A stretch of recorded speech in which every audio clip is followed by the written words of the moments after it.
ಶ್ರೀ ಗುರುಭ್ಯೋ ನಮಃ. ವಾಯುಸ್ತುತಿಯ ಪ್ರವಚನ ಮಾಲೆಯಲ್ಲಿ 22ನೆಯ ಭಾಗ ಇದೆ. ತ್ರಿವಿಕ್ರಮ ಪಂಡಿತರ ವಾಯುಸ್ತುತಿಯ 20ನೇ ಶ್ಲೋಕವನ್ನು ಇವತ್ತು ನಾವು ನೋಡಬೇಕಾಗಿದೆ.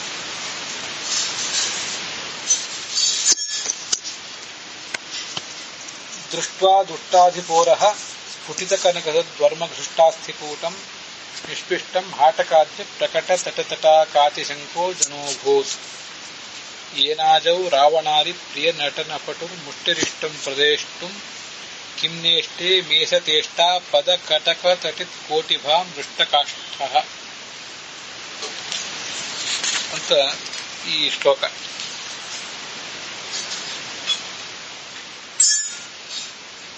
ಈ ಯುದ್ಧ ನಡೆದಾಗ, ರಾಮ ರಾವಣರ ಯುದ್ಧ ನಡೆದಾಗ ಹನುಮಂತ ಯುದ್ಧದಲ್ಲಿ ಭಾಗವಹಿಸಿದ ಒಂದು ಪ್ರಸಂಗದಲ್ಲಿ ರಾವಣನಿಂದ ಒಂದು ಏಟು ತಿಂದು ಲಕ್ಷ್ಮಣ ಮೂರ್ಛಿತನಾಗಿ ಬಿದ್ದ. ಅವನನ್ನು ಹೊತ್ಕೊಂಡು ಹೋಗಬೇಕು ಅಂತ ರಾವಣ ಪ್ರಯತ್ನಿಸಿದ. ಆಗ ನೀನು ಅಲ್ಲಿ ಧಾವಿಸಿ ಅವನ ಎದೆಗೆ ಒಂದು ಬಾರಿ ಮುಷ್ಟಿಯಿಂದ ಗುದ್ದಿದೆ. ಆಗ ಅವನು ತನ್ನ ಎಲ್ಲ ಮುಖಗಳಿಂದಲೂ ರಕ್ತ ವಮನ ಮಾಡಿಕೊಂಡು, ಕಿವಿ ಕಣ್ಣುಗಳಿಂದಲೂ ರಕ್ತವನ್ನ ಚಿಮ್ಮಿಸಿಕೊಂಡು ಕಣ್ಣಿಗೆ ಕತ್ತಲು ಕವಿದು ಕೆಳಗೆ ಬಿದ್ದ. ಅವನು ಕೆಳಗೆ ಬಿದ್ದಾಗ ಅವನ ವಿಶಾಲವಾದ ಎದೆ, ಆ ಬಂಗಾರದ ಕವಚದಿಂದ ಕೂಡಿದ ಅವನ ಆ ವಿಶಾಲವಾದ ಎದೆ ಮೇರು ಪರ್ವತದಂತೆ ಹೊಳಿತಾ ಇತ್ತು. ಮತ್ತೆ ಆ ಎದೆಯೆಲ್ಲ ರಕ್ತ ಸಿಕ್ತವಾಗಿದ್ದಾಗ ಆ ಮೇರು ಪರ್ವತದ ತಪ್ಪಲಿನಲ್ಲಿದ್ದಂಥ ಒಂದು ಕೊಳ, ಅದರಂತೆ ಜನರಿಗೆ ಅದೆಲ್ಲ ಕಂಡಿತು. ಮೇರು ಪರ್ವತದ ತಪ್ಪಲ ಪ್ರದೇಶ ವಿಶಾಲವಾಗಿರ್ತದೆ. ಹಾಗೆ ಅದರ ತಪ್ಪಲ ಪ್ರದೇಶದಲ್ಲಿರುವ ಕೊಳ ಹೇಗೆ ಕಾಣಬೇಕು, ಅದರಂತೆ ಈ ರಾವಣನ ಎದೆ, ರಕ್ತಸಿಕ್ತವಾದ ಎದೆ ಕಾಣಿಸಿತು. ಹೀಗೆ ರಾವಣನ ಶತ್ರುವಾದಂತಹ ರಾಮನಿಗೆ ಪ್ರಿಯವಾದಂಥ ಒಂದು ಕಾರ್ಯ ಮಾಡಲಿಕ್ಕೆ ನಿನ್ನ ಈ ಮುಷ್ಟಿ ಸಮರ್ಥ. ಮಿಂಚಿನಂಥ ಹೊಳೆಯುವ ಒಂದು ಬಂಗಾರದ ಕಡಗ ತೊಟ್ಟಿದ್ದಿ ನೀನು ಆ ಮುಷ್ಟಿಯಲ್ಲಿ. ಅಂತ ಆ ಮುಷ್ಟಿ ನನ್ನ ಅಭೀಷ್ಟಗಳನ್ನು ಪೂರೈಸಲಾರದೇನು? ನನ್ನ ಅಭೀಷ್ಟಗಳನ್ನು ಪೂರೈಸುವುದು ಮಾತ್ರ ಅಲ್ಲ,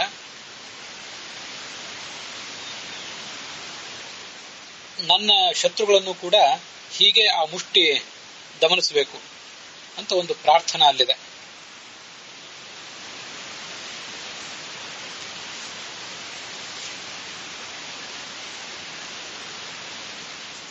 ಇದು ರಾಮನಿಗೂ ಕೂಡ ಹೀಗೆ ಅನ್ವಿತವಾಗುವಂತ ಒಂದು ಅರ್ಥ. ರಾಮನು ಕೂಡ ಆ ರಾವಣನ ಎದೆಗೆ ಬಾಣ ಪ್ರಯೋಗ ಮಾಡಿದಾಗ ಆ ಕವಚ ಒಡೆದು ಎಲುಬುಗಳು ಪುಡಿ ಪುಡಿಯಾಗಿ ಎದೆಯೆಲ್ಲ ರಕ್ತ ಸಿಕ್ತವಾಯಿತು.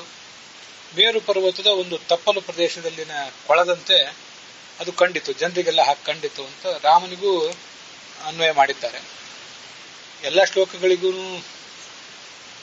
ಹರಿ ಮತ್ತು ವಾಯು ಪರವಾಗಿ ಅರ್ಥ ಮಾಡಿದ್ದಾರೆ ಅನೇಕ ಜನ ವಿದ್ವಾಂಸರು. ಕೆಲವು ಕಡೆ ಅದನ್ನು ಹೇಳಿದ್ದೀನಿ, ಕೆಲವು ಕಡೆ ಇಲ್ಲ. ಸರಿಸುಮಾರು ಒಂದೇ ಅರ್ಥ ಇರ್ತದೆ, ಅಲ್ಲೇನು ವ್ಯತ್ಯಾಸಗಳೇನಿಲ್ಲ. ಹೀಗೆ ಹನುಮಂತ ಆ ರಾವಣನಿಗೆ ಒಂದು ಬಾರಿ ಬುದ್ಧಿ ಕಲಿಸಿದಂಥ ಒಂದು ವರ್ಣನ ಇದು. ಹೀಗೆ ಮಧ್ಯ ವಿಜಯದಲ್ಲಿಯೂ ಕೂಡ ಮುಷ್ಟಿ ಪ್ರಹಾರಂ ದಶಕಾಯ ಸೀತಾ ಸಂತರ್ಜನಾಗ್ರಿಯೋತ್ತರಮೇಶ ಗೋದಾತ್. ಸೀತೆಯನ್ನು ನೀನು ಬೆದರಿಸಿದೆಯಲ್ಲ ಅಂತ ಕುಪಿತನಾಗಿ ಹನುಮಂತ ಆ ರಾವಣನಿಗೆ, ದಶಕಾಯ 10 ತಲೆ ಉಳ್ಳಂತಹ ರಾವಣನಿಗೆ ಮುಷ್ಟಿ ಪ್ರಹಾರಂ, ಒಂದು ಮುಷ್ಟಿ ಪ್ರಹಾರವನ್ನು ಮಾಡಿದ್ದ ಅಂತ ಮಧ್ಯ ವಿಜಯದಲ್ಲಿದೆ. ಸೀತಾ ಸಂತರ್ಜನಾಗ್ರ್ಯೋತ್ತರಂ, ಸೀತೆಯನ್ನ, ರಾಮನ ಪತ್ನಿಯಾದ ಸೀತೆಯನ್ನ ಬೆದರಿಸಿದೆ, ಅವಳಿಗೆ ತೊಂದರೆ ಕೊಟ್ಟಿದ್ದಿ ಅಂತ ಕುಪಿತನಾಗಿ ಹನುಮಂತ ಈ ರಾವಣನನ್ನ ಕೊಲ್ಲುವ ಸಾಮರ್ಥ್ಯ ಉಳ್ಳವನೇ ಆದರೂ ಆತ ರಾಮನಿಂದ ಸಾಯಬೇಕು ಅಂತ ಚತುರ್ಮುಖನ ವರ ಇರುವುದರಿಂದ ಅದನ್ನು ಮಾನಿಸಿ ತಾನು ಆತನನ್ನು ಕೊಲ್ಲದೆ ಆತನಿಗೆ ತನ್ನ ಶಕ್ತಿಯನ್ನು ಮಾತ್ರ ತೋರಿಸಿದ.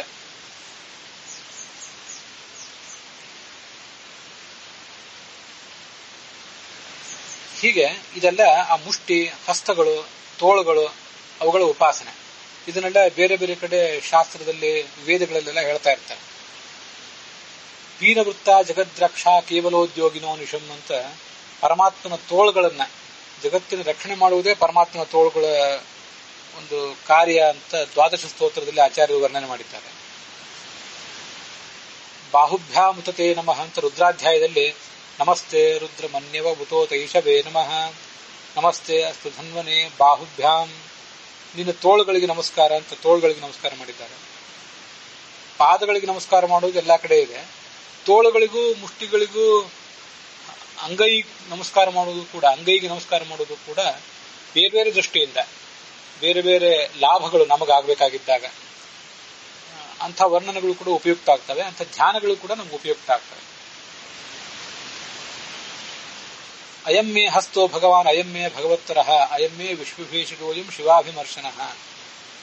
ಭಗವಂತನೇ ತನ್ನ ಹಸ್ತದ ಬಗ್ಗೆ ವರ್ಣನೆ ಮಾಡಿರುವುದು. ಅಯಮ್ಮೇ ಹಸ್ತೋ ಭಗವಾನ್, ಷಡ್ಗುಣೈಶ್ವರ್ಯ ಸಂಪನ್ನವಾದ ಹಸ್ತವಿದು. ಅಯಮ್ಮೇ ಭಗವತ್ತರಃ, ಅತ್ಯಂತ ಶ್ರೇಷ್ಠವಾದದ್ದು. ಅಯಂ ಶಿವಾಭಿಮರ್ಶನಃ, ತನ್ನ ಸ್ಪರ್ಶನದಿಂದ ನಮಗೆಲ್ಲ ರೀತಿಯಾದ ಕಲ್ಯಾಣಗಳನ್ನು ಕೊಡುವಂಥದ್ದು. ವಿಶ್ವಭೇಷಜ, ಜಗತ್ತೆಲ್ಲದಕ್ಕೂ ಕೂಡ ಔಷಧವನ್ನು ಕೊಡುವಂತಹ ಹಸ್ತ ಇದು ಅಂತ ಅದರ ವರ್ಣನೆ ಇದೆ. ಮುಖ್ಯ ಪ್ರಾಣನನ್ನಾಗಲಿ, ಲಕ್ಷ್ಮೀದೇವಿಯನ್ನಾಗಲಿ, ಪರಮಾತ್ಮನನ್ನಾಗಲಿ, ಯಾರನ್ನಾಗಲಿ ಪೂರ್ಣವಾಗಿ ಅವರು ಇಡೀ ಸ್ವರೂಪವನ್ನೇ ಧ್ಯಾನ ಮಾಡಲಿಕ್ಕೆ ಆಗದೇ ಇದ್ದಾಗ ಅವರ ಅಂಗಾಂಗಗಳನ್ನಾದರೂ ಧ್ಯಾನ ಮಾಡಬಹುದು ಅಂತ ಶಾಸ್ತ್ರದಲ್ಲಿ ಹೇಳ್ತಿರ್ತಾರೆ. ಹೀಗೆ ಅಂಗಾಂಗಗಳನ್ನು ಧ್ಯಾನ ಮಾಡಿದಾಗ ಅದಕ್ಕೆ ಧಾರಣ ಅಂತ ಕರೀತಾರೆ. ಖಂಡಾಸ್ಮೃತಿ ಧಾರಣಾ ಸ್ಯಾತ್ ಅಖಂಡ ಧ್ಯಾನ ಮುಚ್ಚತೆ. ಇಡೀ ಶರೀರವನ್ನೇ ಧ್ಯಾನ ಮಾಡಿದರೆ ಅದಕ್ಕೆ ಧ್ಯಾನ. ಅವರವರ ಯಾವುದೋ ಒಂದು ಭಾಗವನ್ನ, ಒಂದು ಮುಗುಳ್ನಗೆಯನ್ನ, ಒಂದು ಹಸ್ತವನ್ನ, ಆಶೀರ್ವಾದ ಹಸ್ತವನ್ನ, ವರಹಸ್ತವನ್ನ, ಅಭಯ ಹಸ್ತವನ್ನೆಲ್ಲ ಧ್ಯಾನ ಮಾಡಿದರೆ ಅದಕ್ಕೆ ಧಾರಣ ಅಂತ ಹೇಳ್ತಾರೆ. ಅಂಥದೊಂದು ಉಪಾಸನೆಯನ್ನು ನಮಗೆ ಕೊಡುವಂಥ ಒಂದು ವರ್ಣನೆ. ಶ್ಲೋಕದ ಅರ್ಥ ಹೀಗಿದೆ: ಏನ, ಯಾವ ಮುಷ್ಟಿಯಿಂದ, ನಿಷ್ಪಿಷ್ಟಂ ಪುಡಿ ಮಾಡಲ್ಪಟ್ಟಂಥ, ಸ್ಫುಟಿತ ಒಡೆದು ಹೋದ, ಕನಕ ಸದ್ವರ್ಮ ಬಂಗಾರದ ಕವಚ, ರಾವಣ ಧರಿಸಿದ ಬಂಗಾರದ ಕವಚ ಅಲ್ಲಿ ಒಡೆದು ಹೋಯಿತು ಅಂತ ವರ್ಣನೆ ಮಾಡ್ತಾ ಇದ್ದಾರೆ. ಘೃಷ್ಟ ಪುಡಿ ಮಾಡಲ್ಪಟ್ಟ ಅಸ್ಥಿ ಎಲುಬುಗಳ ಕೂಟ ಸಮೂಹವುಳ್ಳ, ಕೂಟಂ ಸಮೂಹವುಳ್ಳ ಆ ಎಲುಬೆಲ್ಲ ರಾವಣನ ಎದೆಯ ಎಲುಬುಗಳೆಲ್ಲ ನುಜ್ಜುಗುಜ್ಜಾದವು. ದುಷ್ಟಾಧಿಪ, ದುಷ್ಟರಾದ ರಾಕ್ಷಸರ ಒಡೆಯನಾದ ರಾವಣನ ಉರಹ ಅಂದ್ರೆ ಎದೆ, ಅದನ್ನು ನೋಡಿ ಜನರು ಹಾಟಕಾದ್ರಿ ಅಂದ್ರೆ ಸ್ವರ್ಣಮಯವಾದ ಮೇರು ಪರ್ವತದ ಪ್ರಕಟ ಪ್ರಕಾಶಮಾನವಾದ ತಟ ಅಂದ್ರೆ ತಪ್ಪಲು, ಆ ತಪ್ಪಲು ಪ್ರದೇಶದಲ್ಲಿರುವ ತಟಾಕ ಕೆರೆ ಅಂತ, ಕೆರೆ ಎಂಬುದಾಗಿ ಅತಿಶಂಕಃ, ಕೆರೆಯಂತೆ ಅವರಿಗೆ ಕಾಣಿಸಿತು. ಬಲವಾದ ಒಂದು ಭ್ರಾಂತಿ ಅಲ್ಲಿ ಹುಟ್ಟಿತು. ಅಭೂತ್, ಜನ ಹೀಗೆ ಭ್ರಾಂತಿ ಉಳ್ಳದ್ದಾಯಿತು. ಆಜವು ಯುದ್ಧದಲ್ಲಿ ರಾವಣಾರಿ, ರಾವಣನ ಶತ್ರುವಾದ ರಾಮನಿಗೆ ಪ್ರಿಯವಾದ್ದನ್ನು ನಟನ ಮಾಡುವುದರಲ್ಲಿ, ನಟನ ಅಂದ್ರೆ ನಟನೆ ಮಾಡುವುದರಲ್ಲೆಲ್ಲ, ನಟನ ಅಂದ್ರೆ ಅವನ ಸೇವಾ ಮಾಡುವುದರಲ್ಲಿ, ಅವನ ಕಾರ್ಯ ಮಾಡುವುದರಲ್ಲಿ, ಪಟುಹು ಸಮರ್ಥವಾದ ಅಷ್ಟಾಪದ ಬಂಗಾರದ ಕಟಕದ ತಟಿತ್ ಕೋಟಿ, ಕೋಟಿ ಮಿಂಚುಗಳು, ತಟಿತ್ ಅಂದ್ರೆ ಮಿಂಚು, ಅವುಗಳ ಭಾಂತಿಯಿಂದ ಆಮ್ರಷ್ಟ ವ್ಯಾಪ್ತವಾದ ಕಾಷ್ಠ ದಿಕ್ಕುಳ್ಳ. ಹನುಮಂತ ತನ್ನ ಭುಜ ಎತ್ತಿದ್ರೆ, ತನ್ನ ಮುಷ್ಟಿಯನ್ನು ಎತ್ತಿದ್ರೆ ಆ ಮುಷ್ಟಿಯಲ್ಲಿ ಧರಿಸಿದ ಆ ಕಂಕಣದ ಕಿರಣಗಳು ಎಲ್ಲ ಕಡೆ ವ್ಯಾಪಿಸಿ ಆ ದಿಕ್ಕುಗಳನ್ನೆಲ್ಲ ಬೆಳಗಿಸ್ತಾ ಇದ್ದವು. ಅಂಥ ತೇನಿನ ಮುಷ್ಟಿಯು ಮೇ ನನಗೆ ಇಷ್ಟಂ ಅಭೀಷ್ಟವನ್ನು, ನನ್ನ ಎಲ್ಲ ಅಭೀಷ್ಟಗಳನ್ನು ಅದು ಈಡೇರಿಸಲಾರದೇನು, ಈಡೇರಿಸಲಿಕ್ಕೆ ಅದು ಸಮರ್ಥವಲ್ಲವೇನು. ನನ್ನ ಅಪೇಕ್ಷೆಗಳನ್ನು ಈಡೇರಿಸ್ತದೆ ಅಂತ ಮಾತ್ರ ಅಲ್ಲ, ನಮ್ಮ ಶತ್ರುಗಳಾದಂಥ ಅರಿಷಡ್ವರ್ಗಗಳನ್ನ ಇದು ನಾಶಪಡಿಸ್ತದೆ ಕೂಡ ಅಂತ ಅದರ ವರ್ಣನೆ ಇದೆ. ಅಲ್ಲಿಗೆ ಈ ಭಾಗ ಸಮಾಪ್ತವಾಗಿದೆ.